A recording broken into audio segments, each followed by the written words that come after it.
ደግሞ መተናል። በዚህ ፕሮግራማችን እንግዲህ በጥሮታ የሰራተኛ ስንብትን በተመለከተ እንዲሁም አጠቃላይ የስራ ስንብት በማስጠንቀቂያ ከማስጠንቀቂያ ያለማስጠንቀቂያ የሚሉትን የተወሰኑ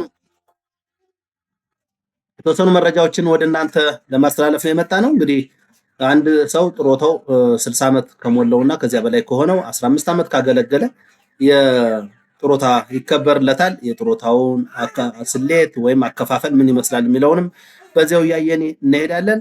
ሌላው የእድሜ ልክ ዳረጎት የሚባል አለ። አንድ ሰው 60 ዓመት ሞልቶት ከ15 ዓመት በታች ካገለገለ አንዴ የሚከፈል የእድሜ ልክ ዳረጎት የሚባል ክፍያ ይከፈለዋል። የስራ ስንብት ክፍያ በተመለከተ ግን ለመጀመሪያ ዓመት የ30 ቀን ደሞዝ እና ለተጨማሪ ዓመታት ደግሞ የ10 ቀን ደሞዝ ተሰልቶ የሚሰጠው ይሆናል። በማስጠንቀቂያ ወይም የተሰናበተ እንደዚሁ የአንድ ወር እና የሁለት ወር ደሞዝ ተከፍሎ የሚል ሰናበት እንደሆነ በዚህ መረጃ ማየት ይቻላል ማለት ነው። እንግዲህ አንድ ሰው በተለያየ ምክንያቶች ችግር ሊፈጠሩበት ይችላሉ፣ ወይም በተለያየ ምክንያት ውጤታማ ላይሆን ይችላል። ከነዚህ አንጻር ሰዎች እስከ ጥሮታ ላይቆዩ ይችላሉ። በዚህ ምክንያት የእድሜ ልክ ዳረጎት ይከፈላል ማለት ነው።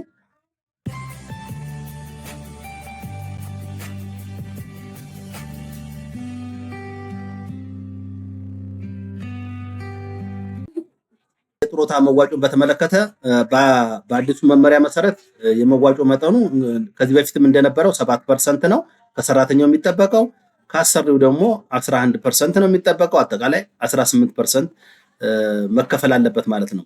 የገቢ ግብርን በተመለከተ ማንኛውም ስተኛ ጥሮታ ከወጣ በኋላ ማንኛውም ከስንብትም በኋላ ከገቢ ግብር ነፃ መሆን አለበት ይላል አዋጁ። በዚህ አዋጅ መሰረት ማንኛውም ተቀጣሪ የነበረ ግን ጥሮታ ከወጣ በኋላ ግብር የማይከፍልበት ገቢ እንደሚኖረው ይሄ መመሪያው ይደነግጋል ማለት ነው። እዚህ ላይ ከዚህ በፊትም የነበረው ይህንኑ መመሪያ ይደነግጋል።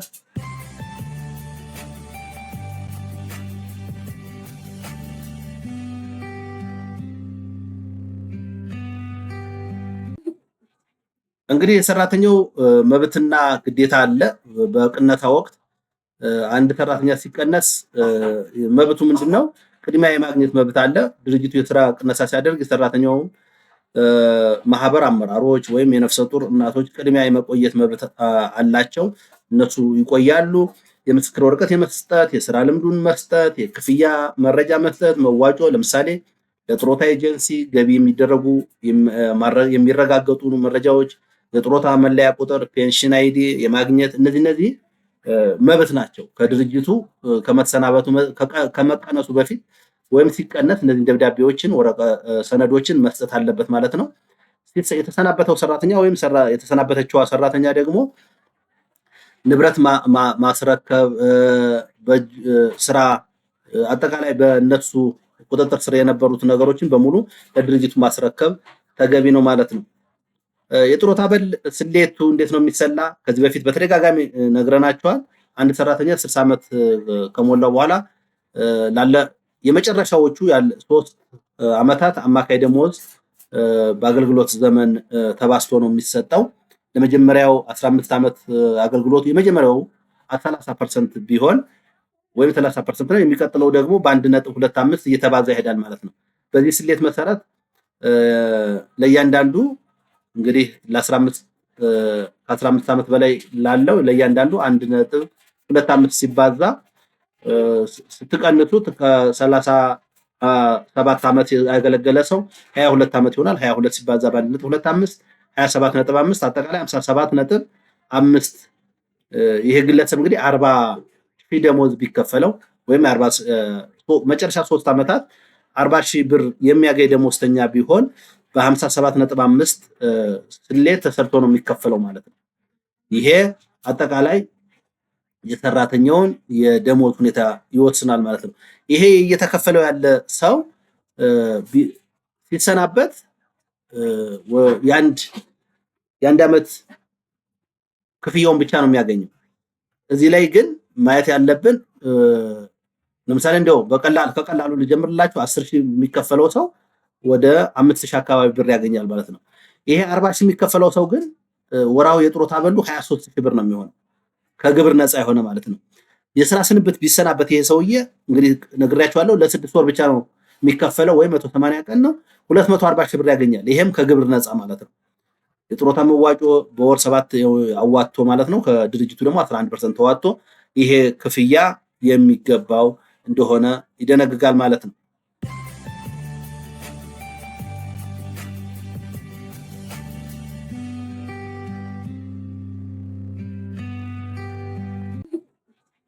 በዝርዝር እንድታዩት ብለን ነው ይሄንን መረጃ ያመጣ ነው።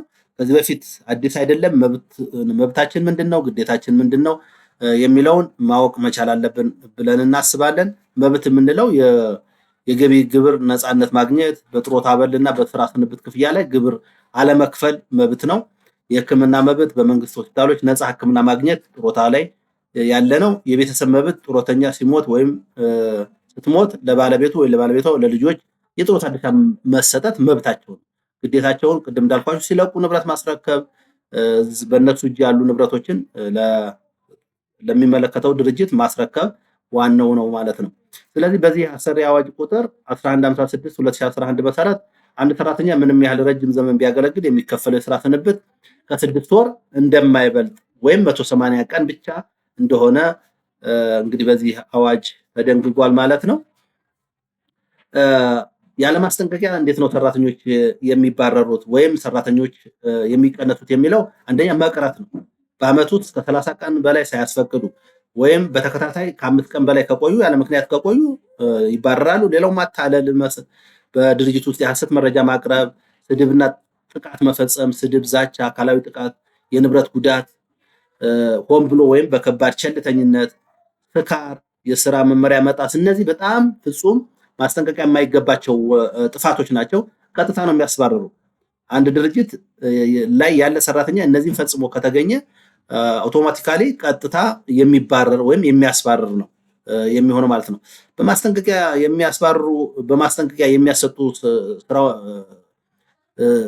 ወይም ስንብት አንድ ሰው ማስጠንቀቂያ ተሰጥቶት ስንብት እንዲደረግ የሚያደርጉ ሂደቶች አሉ። የችሎታ ማነስ፣ የጤና መታወክ፣ በተለያዩ ምክንያት ድርጅቱ ሲቀነስ ወይም የድርጅቱ አቅም ሲዳከም ሰራተኛ ወይም የድርጅቱ ዲፓርትመንት ሊዘጋ ይችላል፣ የሆነ ብራንች ሊዘጋ ይችላል። በዚህ መካከል ሊቀነስ ይችላል ማለት ነው።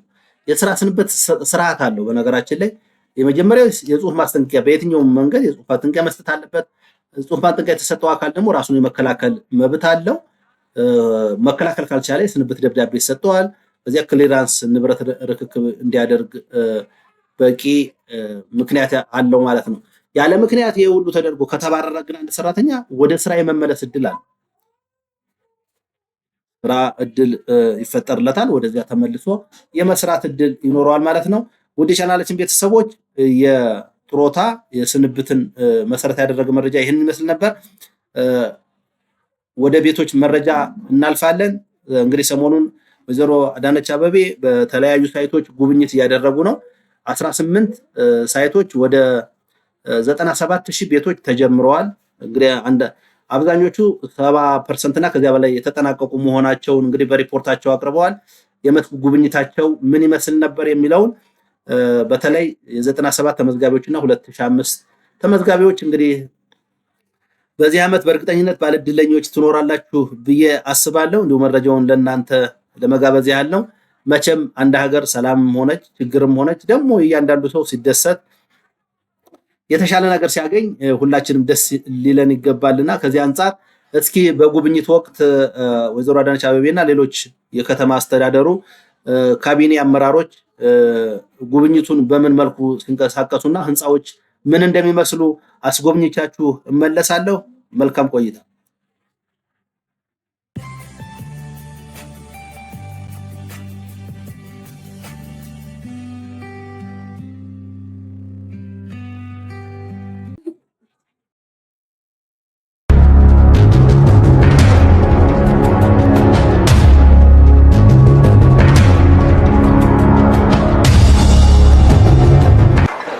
ቤት እንግዲህ አንዱ ትኩረት ያደረግንበት ስራ ነው። አዲስ አበባ የሚሰራው በርካታ ዘርፈ ብዙ መሰረተ ልማት ነው። ኮሪደር ልማት ብቻ አይደለም። ብዙ የተነገረለት የኮሪደር ልማት ቢሆንም የቤት ልማትም አንዱ ትልቁ ልክ እንደ ኮሪደር 24/7 እየሰራ ነው ያለነው። ትልቅ ትኩረትም የሰጠነው ፕሮጀክት ነው። ምክንያቱም ከፍተኛ የቤት ፍላጎት አለ።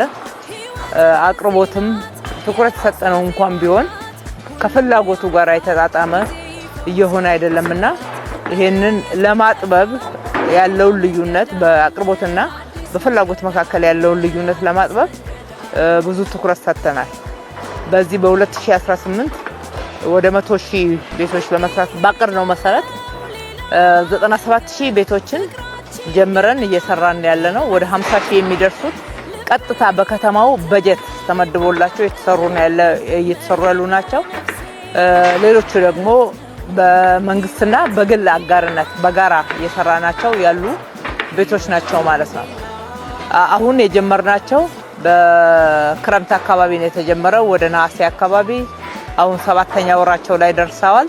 እንደምናየው አንዳንዶቹ የመጨረሻ ስላብ ላይ ደርሰዋል። የኮንስትራክሽን ባህሉን የቀየረ በክረምት ስራ አይሰራም፣ በክረምት ኮንስትራክሽን አይሰራም የሚባለውንም ሳይንስ ጭምር ቻሌንጅ ያደረገ ስራ ነው የተሰራበት። ጥራትን በምንም አይነት ሳናጓድል ፍጥነትን ጨምረን በጥሩ የተሻሻለ ዲዛይን ለመኖር ምቹ የሆነ ቤት ብቻ ሳይሆን በቤት አካባቢ የሚያስፈልጉ መሰረተ ልማቶች ጭምር አብረው ዲዛይን የተደረጉ ናቸው። ልጆች መጫወቻ ያስፈልጋቸዋል፣ የስፖርት ሜዳዎች ያስፈልጋሉ፣ የጋራ መንቀሳቀሻና ሌሎችም ማህበራዊ መስተጋብሮች የሚጠናከሩባቸውና ማህበራዊ አገልግሎቶች የሚሰጡባቸው መሰረተ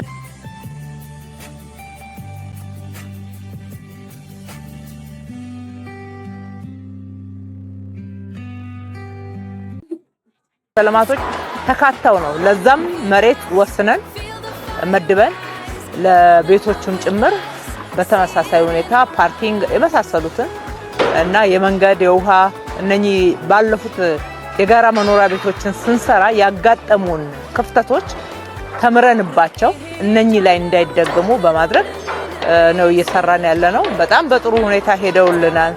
በርካታ ኮንትራክተሮች ናቸው የገቡት። ትላንትና ማህበር የነበሩ ለከተማችን ነዋሪዎች የገባነውን ቃል በትክክል እየተገበርን ነው በሚል በሙሉ አፍ መናገር የሚቻልበት ደረጃ ላይ ነው ያለነው። በአንድ በኩል ባለፉት 5 ዓመታት እንደሚታወቀው ከ434,000 በላይ ቤቶች ከተማችን ላይ ተገንብተው እንዲቀርቡ ተደርጓል። አቅርቦቱ በተለያየ መንገድ ሊሆን ይችላል። የጋራ መኖሪያ ቤቶችን አጠናቀን 2 ጊዜ እጣ አውጥተንበታል። ፕራይቬቶቹ የሚሰሩትን ደግሞ በሎው ኮስት ሃውሲንግ ፓኬጅ ውስጥ የተያዙትን አቅም ትንሽ ለሚገዳደራቸው አካላት እንዲቀርቡ አሰራር አበጅተን አስተላልፈናል። አቅም ያላቸው ደግሞ ከሪል ስቴቶች በረጅም በተራዘመ ክፍያ ቤት ማግኘት እንዲችሉ እንደ መንግስት ጣልቃ እየገባን እያቀራረብን የቤት ዋጋም እንዲረጋጋ አድርገን ቤት አቅርቦቱ እንዲጨምር ተደርጓል። እንደዛም ሆኖ ዛሬም በሚሊዮኖች የቤት ጥያቄ ያለ ማለት ነው። የተመዘገቡ ቀድሞ በኢህአዴግ ዘመን ውስጥ በርካታ ተመዝግበው ቤት ሳያገኙ ያው እዳውን ተረክበነዋል። እዳውን ስለተረከብነው እነሱንም ጭምር አሁን በፓብሊክ ፕራይቬት እንደዚህ ከምንሰራቸው ቤቶች እንዴት አድርገን ማስተላለፍ እንደሚገባን ዝግጅት አድርገንበት እየሰራን ያለነው ቅድሚያ የሚሰጣቸዋል ማለት ነው። አጠቃላይ የቤት ፕሮጀክቶቻችን እጅግ በጣም ጥሩ በሆነ የስራ መርሃ ግብርና ጥራት እየተሰሩ ነው ያሉት። ፍጥነታቸው በጣም ጥሩ ነው። በርካታ ተግዳሮቶችን አልፈው ዛሬ ስትራክቸራቸውን ወደ መጨረስ ደረጃ ላይ የደረሱ በርካታ ሳይቶች አሉ። ገና አጋማሽ ላይ ያሉ ሳይቶች አሉ። እነሱንም ፈጥነው ወደዚህ ደረጃ እንዲመጡ መደገፍ ነው እንግዲህ የዛሬ ምልከታው የግምገማውም ዓላማ። በየጊዜው ይሄንኑ እናደርጋለን። በከንቲባ ጽሕፈት ቤት ተደራጀ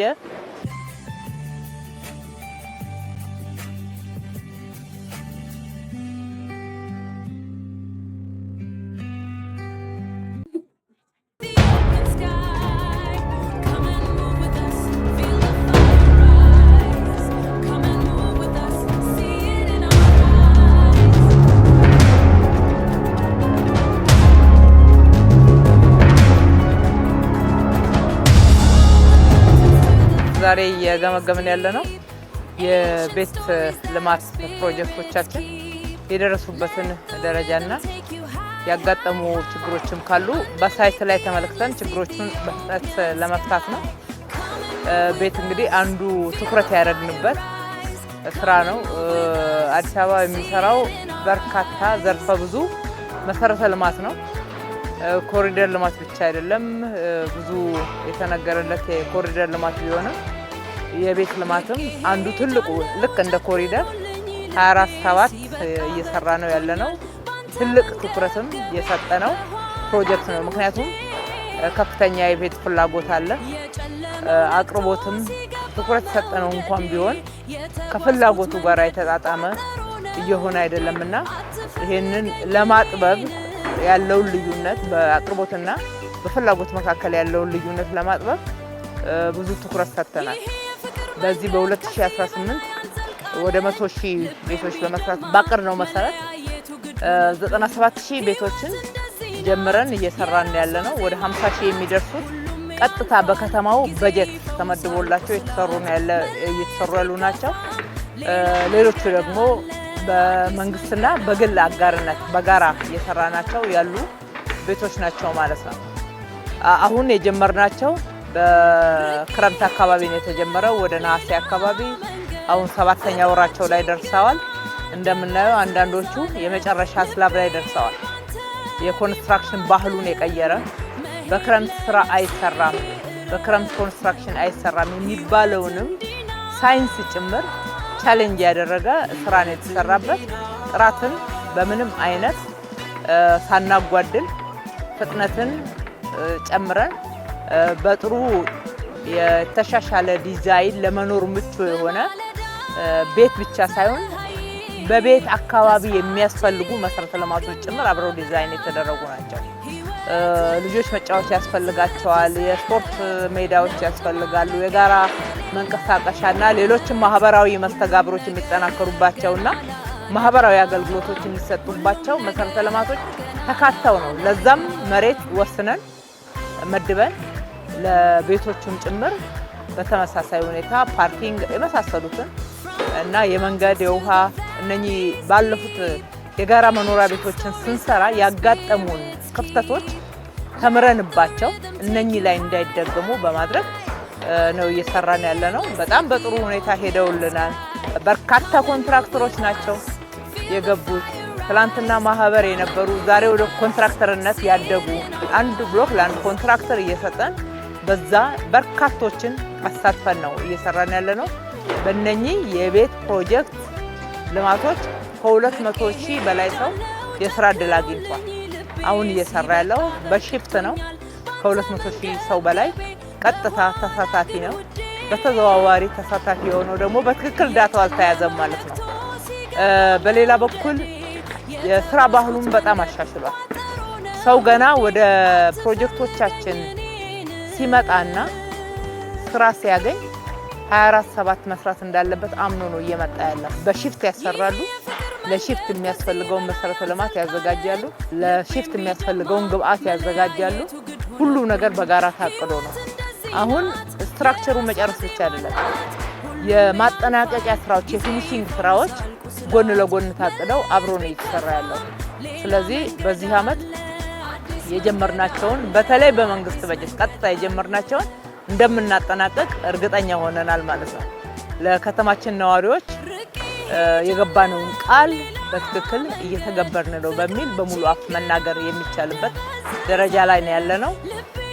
በአንድ በኩል ባለፉት 5 አመታት እንደሚታወቀው ከ434,000 በላይ ቤቶች ከተማችን ላይ ተገንብተው እንዲቀርቡ ተደርጓል። አቅርቦቱ በተለያየ መንገድ ሊሆን ይችላል። የጋራ መኖሪያ ቤቶችን አጠናቀን 2 ጊዜ እጣ ወጥተንበታል። ፕራይቬቶቹ የሚሰሩትን ደግሞ በሎ ኮስት ሃውሲንግ ፓኬጅ ውስጥ የተያዙትን አቅም ትንሽ ለሚገዳደራቸው አካላት እንዲቀርቡ አሰራር አበጅተን አስተላልፈናል። አቅም ያላቸው ደግሞ ከሪል ስቴቶች በረጅም በተራዘመ ክፍያ ቤት ማግኘት እንዲችሉ እንደ መንግስት ጣልቃ እየገባን እያቀራረብን የቤት ዋጋም እንዲረጋጋ አድርገን ቤት አቅርቦቱ እንዲጨምር ተደርጓል። እንደዛም ሆኖ ዛሬም በሚሊዮኖች የቤት ጥያቄ ያለ ማለት ነው። የተመዘገቡ ቀድሞ በኢህአዴግ ዘመን ውስጥ በርካታ ተመዝግበው ቤት ሳያገኙ ያው እዳውን ተረክበነዋል። እዳውን ስለተረከብነው እነሱንም ጭምር አሁን በፓብሊክ ፕራይቬት እንደዚህ ከምንሰራቸው ቤቶች ውስጥ እንዴት አድርገን ማስተላለፍ እንደሚገባን ዝግጅት አድርገንበት እየሰራን ያለነው ቅድሚያ የሚሰጣቸዋል ማለት ነው። አጠቃላይ የቤት ፕሮጀክቶቻችን እጅግ በጣም ጥሩ በሆነ የስራ መርሃ ግብርና ጥራት እየተሰሩ ነው ያሉት። ፍጥነታቸው በጣም ጥሩ ነው። በርካታ ተግዳሮቶችን አልፈው ዛሬ ስትራክቸራቸውን ወደ መጨረስ ደረጃ ላይ የደረሱ በርካታ ሳይቶች አሉ። ገና አጋማሽ ላይ ያሉ ሳይቶች አሉ። እነሱንም ፈጥነው ወደዚህ ደረጃ እንዲመጡ መደገፍ ነው እንግዲህ የዛሬ የምልከታው የግምገማውም ዓላማ። በየጊዜው ይሄንኑ እናደርጋለን። በከንቲባ ጽሕፈት ቤት የተደራጀ የሚከታተል ቲም አለ፣ በቤቶች ኮርፖሬሽን አለ፣ በቤቶች ልማት ቢሮ አለ። ሁሉንም ወጥ በሆነ ሁኔታ የአዲስ አበባ ሳይንስና ቴክኖሎጂ ዩኒቨርሲቲ ያማክረናል። በጥሩ ሁኔታ እየሄደ ነው።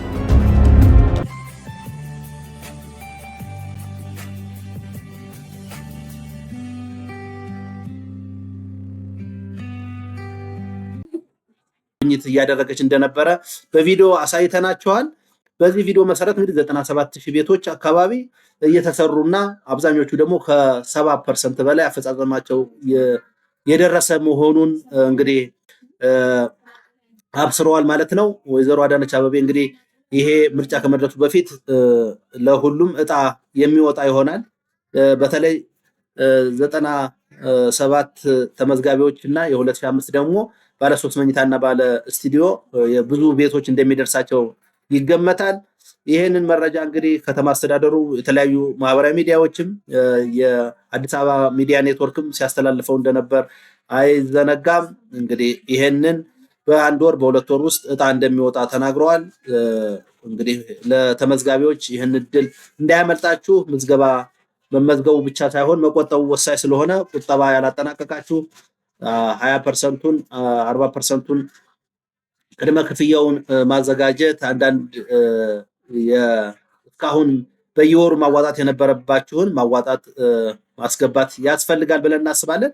በዚህ መሰረት እድለኞች እንድትሆኑ ቅድመ ዝግጅት ወይም ማሟላት የሚገባችሁ ነገር ቀድሞ ማሟላት ተገቢ ነው ብለን እናስባለን። የዛሬው መረጃችን ይህን ይመስል ነበረ። ስለነበረን ቆይታ እጅግ በጣም እናመሰግናለን። መልካም ጊዜ